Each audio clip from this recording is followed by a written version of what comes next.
Reinaldo Azevedo, muito boa tarde. Vários discursos estranhos esse fim de semana, né? Na política brasileira e Pois internacional, é, pode-se dizer assim. pois é, eu fiquei fascinado com determinadas coisas e aí sempre chega a hora em que a gente precisa usar a gramática, aquela gramática da escola, ou pelo menos que se ensinava antigamente, né, para entender a gramática política. E nós vamos fazer isso hoje, né? Porque apelando à gramática, muitas vezes a gente chega à essência das coisas, né? Você viu aí que eu tava me arrumando aqui pra não ficar feio no vídeo, né? Pegaram aí bem no momento, mas é só pra Não, ficar bonitinho, pra quando você for dar a nunca está notícia feio, ser todo bagunçado. você sempre está muito bem, você sempre está muito bem.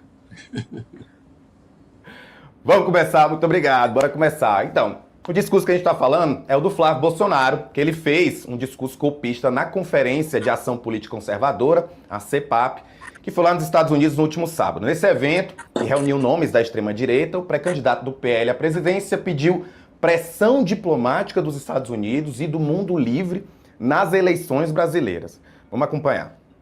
My appeal here, not only to the United States, but to the entire free world, is this. Watch Brazil's elections with enormous attention. Learn and understand our process. Monitor our people's freedom of expression and apply diplomatic pressure so that our institutions function properly. Olha, Tem mais. Em outro é... momento... Ah, pode falar, perdão. não, pode ir, vai, eu falo depois, é melhor até. Vai lá. É porque teve outro momento, né, para completar, é porque ele afirmou que vai vencer a eleição se os votos forem contados corretamente. E aí a gente vai ver esse trecho também. But for that will to be preserved, we need free and fair elections. And this is a great challenge. If our people can express themselves freely on social media, and if votes are counted correctly, we will win. Parece Vamos que a gente já começar ouviu pelo isso, fim? né? Opa! Aliás, literalmente. Literalmente. Eu vou falar daqui a pouco. Você sabe que eu tenho um lugar que eu visito sempre e tal, que eu vou com frequência. Tem uma jaqueira linda, gigantesca, enorme. Sabe o que tem embaixo? Quando cai assim? Jaca. Você acredita? Jaca cai de jaqueira. E isso é bíblico, meu filho. Isso é bíblico. Nós já vamos ver. Mas eu vou começar com a gramática aqui, que é um exercício que eu fazia muito com os meus alunos. Quando dava aula de redação, eu sempre pedia que eles fizessem essas operações. Quando faziam determinadas afirmações, especialmente usando orações condicionais, que é o caso aqui, né? Que então se fizesse uma leitura invertida. Vamos lá. Se o nosso povo pudesse expressar livremente nas redes sociais, e se os votos forem contados corretamente, nós venceremos. Nós vamos vencer. Vamos ler o contrário, Rafael? Se a gente não vencer, então é porque o nosso povo não se expressou livremente nas redes e os votos não foram contados corretamente. Qual é a diferença entre a primeira afirmação e a segunda? Nenhuma. É que a primeira afirmação dele parece ser algo assim, livre de dolo, futuro. E a segunda, que é a mesma coisa, aí então você tem a exposição de um pensamento obviamente golpista, que é o dele. Flávio não é o ursinho blau-blau da eleição. Continua a ser a jaca que caiu da jaqueira. Né? Como diria São Mateus 7, 16, 18, né? Já que eles gostam tanto da Bíblia, pode ser Lucas também, 44, 6, 44, 45, Você já viu espinheiro da figo? Você já viu erva daninha da uva? Pelo fruto conhecereis a verdade. Não é? São palavras de Cristo, que estão em São Mateus e São Lucas. Então você tem aqui a exposição clara, inequívoca, de um pensamento golpista que rendeu tentativa de golpe em 2022. Aliás, 2022 nós tivemos o auge desse negócio, que depois teve o episódio mais estrepitoso no 8 de janeiro de 2023. Mas o golpismo começou já em março de 2019, razão porque se instalou o inquérito das fake news, o 4781, tão xingado até hoje, né? Porque já havia as milícias digitais, depois com o inquérito específico, atuando contra o Supremo e contra as instituições. No dia 26 de maio, primeira manifestação golpista em várias cidades do Brasil, contra o Supremo e contra o Congresso.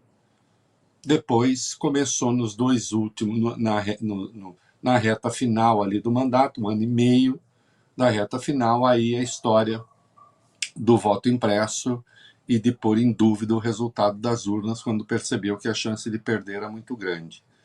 Então não tem jeito, a frase é golpista. Se nós não vencermos, é porque o nosso povo não pôde se expressar livremente nas redes sociais e os votos não foram contados corretamente. Foi isso que ele disse da seguinte maneira: se o nosso povo pudesse expressar livremente nas redes sociais e se os votos forem contados corretamente, nós vamos vencer. Isso significa que só existe um resultado legítimo para a eleição. É a vitória dele. Isso é não reconhecer a democracia. E ele está falando isso numa terra em que isso não soa estranho, porque essa também era a afirmação do Donald Trump. Não é? Atenção, essa era a afirmação do Donald Trump quando Biden ganhou a eleição. Rigorosamente isso. Só existe um resultado legítimo. É a nossa vitória. Não reconheceu o resultado, como nós sabemos até hoje. Houve o que houve, o ataque ao Capitólio, né? E depois nós sabemos 4 anos de militância tentando, enfim, atacar e desmoralizar o governo Biden, como fez, e como lá não tem TSE, infelizmente para eles. E como lá não existe uma corte que faça controle adequado de constitucionalidade, infelizmente para eles também, o golpista se elegeu, o sedicioso se elegeu, e o mundo vive o que vive hoje. Não é? Então, o Flávio continua golpista. Atenção, esse é o mesmo candidato que no dia 14 de junho deu uma entrevista à Folha de São Paulo, dizendo que se um deles vencer a eleição e conceder um indulto a Jair Bolsonaro e aos demais golpistas, ou então, caso o Congresso vote uma anistia e o Supremo diga que é inconstitucional, porque é inconstitucional, então aí se vai impor a solução pela força. Né? Mas, no primeiro trecho que a gente destacou aí, meu apelo aqui não só aos Estados Unidos, mas a todo mundo livre. Cara pálida, defina mundo livre. Defina mundo livre, eu vou definir mundo livre, atenção, Picos, né, que sua cidade lá em Piauí, no Piauí. Picos. O que é mundo livre em Picos? O que é mundo livre em Dois Córregos, minha terra natal, minha potente terra natal de 25 mil habitantes? O que é mundo livre? Hein? Defina mundo livre. Mundo livre hoje são os Estados Unidos? Não. Os Estados Unidos hoje são o mundo livre? Em rankings de democracia, os Estados Unidos hoje estão abaixo do Brasil. Rankings internacionais. Não há mais universidades livres nos Estados Unidos, com exceção feita a Harvard, que está sofrendo processos nos Estados Unidos. O ex-chefe do contra-terrorismo nos Estados Unidos está sendo investigado pelo FBI, porque teve a ousadia de dizer se iniciou uma guerra, mas o Irã não era uma ameaça para nós. O que é mundo livre? Ele está falando, o mundo livre são os Estados Unidos. Nesse mundo livre, jornalistas podem ser presos, não custa lembrar. Felizmente aqui no Brasil não. Por crime de fonte, de jeito nenhum. Se cometeu outro crime, eu, evidentemente não tenho imunidade, né, para cometer crimes. Mas no exercício da profissão não, porque é uma garantia constitucional. Né? Não existem eleições mais auditadas e auditáveis do que as nossas. Eleições com problemas severos, aí sim existem nos Estados Unidos. Isso sim. Né? Ó, e só para, né? Não é invenção do titio. Como as democracias morrem. Dos gloriosos Steven Levitsky e Daniel Ziblatt. Né? Isso aqui falando das democracias de maneira geral. O que está acontecendo com elas. E depois, como salvar a democracia.